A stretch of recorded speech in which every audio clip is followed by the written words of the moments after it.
Hello students, welcome to the concept of success. आज हमारा नया वीडियो आया है जो बेसिक केमिस्ट्री के ऊपर बेस्ड है। यह वीडियो नंबर 2 है और इसमें हम स्टडी करेंगे बेसिक केमिस्ट्री के मेन टॉपिक। जैसे आपका आ जाएगा इसमें टाइप्स ऑफ मैटर, एलिमेंट के नेम और उसके सिंबॉलिक फॉर्म, और आपका इधर आ जाएगा एटम के बारे में और भी कुछ नई जानकारी लेंगे, और इधर ऑक्टेट रूल है, इलेक्ट्रॉनिक कॉन्फ़िगरेशन। तो चलिए स्टार्ट करते हैं इस वीडियो को। क्या है हमारा केमिस्ट्री।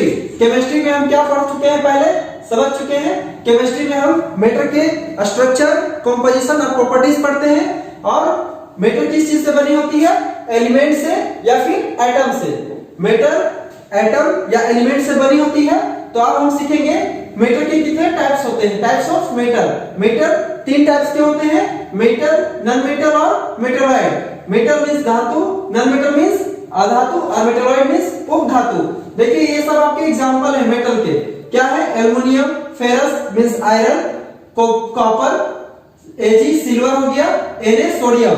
ये सब आपके मेटल है, धातु है। ये है आपके उपधातु। क्या है, carbon, nitrogen, oxygen, argon, chlorine, etc। ये सब आपके उपधातु अधातु के एग्जांपल है। और ये आपके हैं उपधातु। उपधातु क्या है, boron, silicon, germanium, arsenic, Sb, antimony. ये सब आपके मेटलॉइड हैं, उपधातु हैं। इस उपधातु में धातु और अधातु दोनों के गुण पाए जाते हैं मेटलॉइड में। अब हम आगे देखते हैं element, name of the element. यहाँ कुछ एलिमेंट्स के नाम लिखे हुए हैं, hydrogen, H, helium, He, lithium, Li। इसी तरह से बेरिलियम, बोरॉन, कार्बन, नाइट्रोजन, ये इसके सिंबल है। मतलब हाइड्रोजन को H से डिनोट करते हैं, हीलियम को He से। ये इसके सिंबल है, शॉर्ट फॉर्म है। हम केमिकल रिएक्शन में इस शॉर्ट फॉर्म का यूज करते हैं, इसीलिए हमें इसे पढ़ना जरूरी है। आगे देखिए, इधर है oxygen O, fluorine F, neon Ne, sodium Na। इस तरह से है magnesium, aluminium, silicon, phosphorus, sulphur, chlorine, argon, potassium, calcium, scandium, titanium. इस तरह से आपका सीरीज में जाते जाएगा। तो ये सब याद करना जरूरी है क्योंकि केमिकल रिएक्शन में ये सभी काम आते हैं। चलिए आगे आप भी बढ़ते हैं हम लोग एटम के ऊपर। एटम में हमें और भी डेप्थ नॉलेज चाहिए जिसे समझना जरूरी है क्योंकि केमिकल रिएक्शन में एटम का बहुत बड़ा रोल है। तो चलिए स्टार्ट करते हैं। क्या है, ये है आपका एटम। तो एटम हम बता चुके हैं कि प्रोटॉन, इलेक्ट्रॉन, न्यूट्रॉन इसके कंस्टिट्यूएंट्स पार्टिकल्स है। और इसमें इलेक्ट्रॉन चारों ओर घूमते हैं। एटम के चारों ओर क्या करते हैं, इलेक्ट्रॉन घूमते हैं।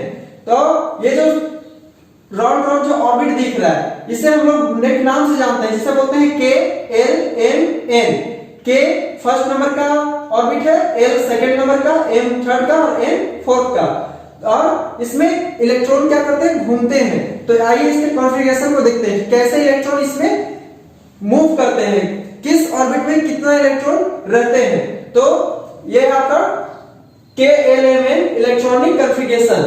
इलेक्ट्रॉनिक कॉन्फ़िगरेशन देखिए, ये N है आपका नंबर ऑफ सेल या नंबर ऑफ ऑर्बिट। मतलब 1 2 3 4, 1 2 3 4। और ये क्या है, नाम है इसके। 1 नंबर में K रहता है, 2 नंबर में L, 3 नंबर में M और 4 नंबर में N।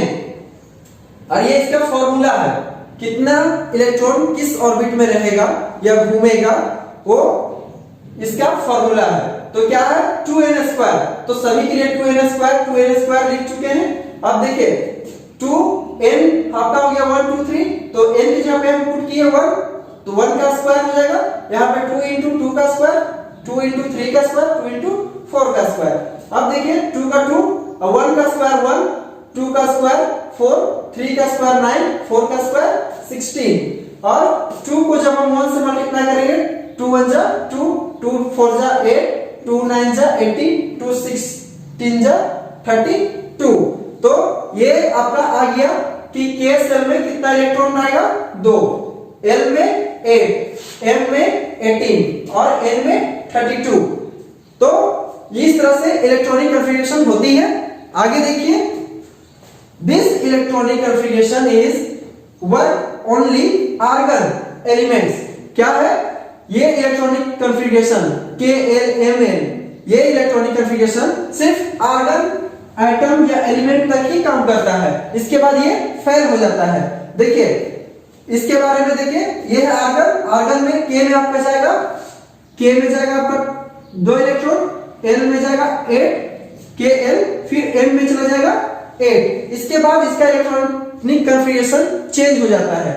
तो देख लीजिए, और एक नया रूल आता है जिसे हम लोग बोलते हैं ऑक्टेट रूल। देखिए यहां चेंज किस तरह से हुआ है, 2 8 8, फिर देखिए 2, क्योंकि कैल्शियम 20 नंबर का एलिमेंट है तो इसका इलेक्ट्रॉनिक कन्फिगरेशन 2 8 8 और 2 के रूप में है।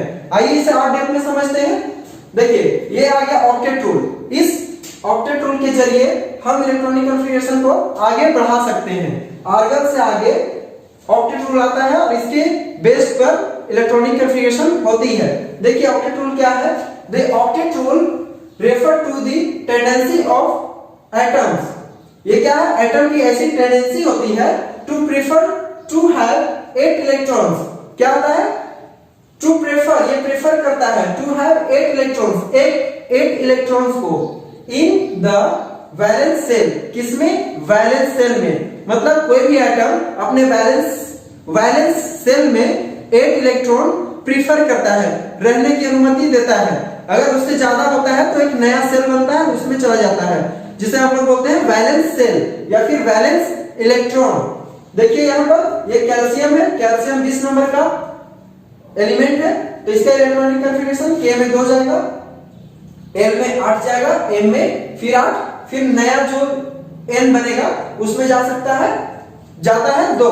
तो ऐसा हम लोग इसमें पढ़े हैं कि इसमें कितना है, 2, के में 2 है, 8 है, फिर 18 है, पर इसमें 18 नहीं जाएगा, यहाँ 8 तक फिल होगा, उसके बाद ये चेंज हो जाता है और ये ऑक्टेट रूल आता है।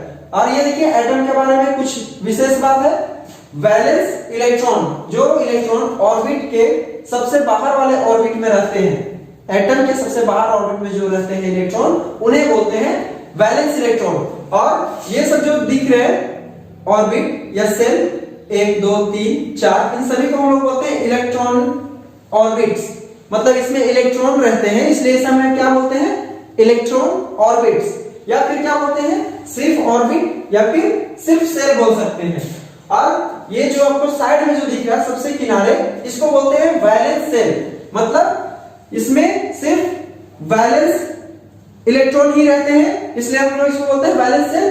और ये सेल ही नए कंपाउंड को बनाते हैं, नए कंपाउंड के फॉर्मेशन में वैलेंस सेल ही भाग लेते हैं और उनके इलेक्ट्रॉन ट्रांसफर होते हैं एक एलिमेंट से दूसरे एलिमेंट में, तो आयन बनते हैं। देखिए जब ट्रांसफर होंगे, इलेक्ट्रॉन ट्रांसफर होंगे तो क्या बनेंगे, आयन, और आयन के कॉम्बिनेशन से क्या बनेगा आपका केमिकल कंपाउंड। अगला वीडियो हमारा इस पर आएगा, आयन कैसे बनते हैं, आयन कितने टाइप्स के होते हैं और केमिकल कंपाउंड कैसे बनते हैं, और केमिकल कंपाउंड बनने में क्या क्या प्रोसेस होती है, ये सब हम लोग सीखेंगे अगले वीडियो में। इस वीडियो में इतना ही, वेट करिए हमारे अगले वीडियो का।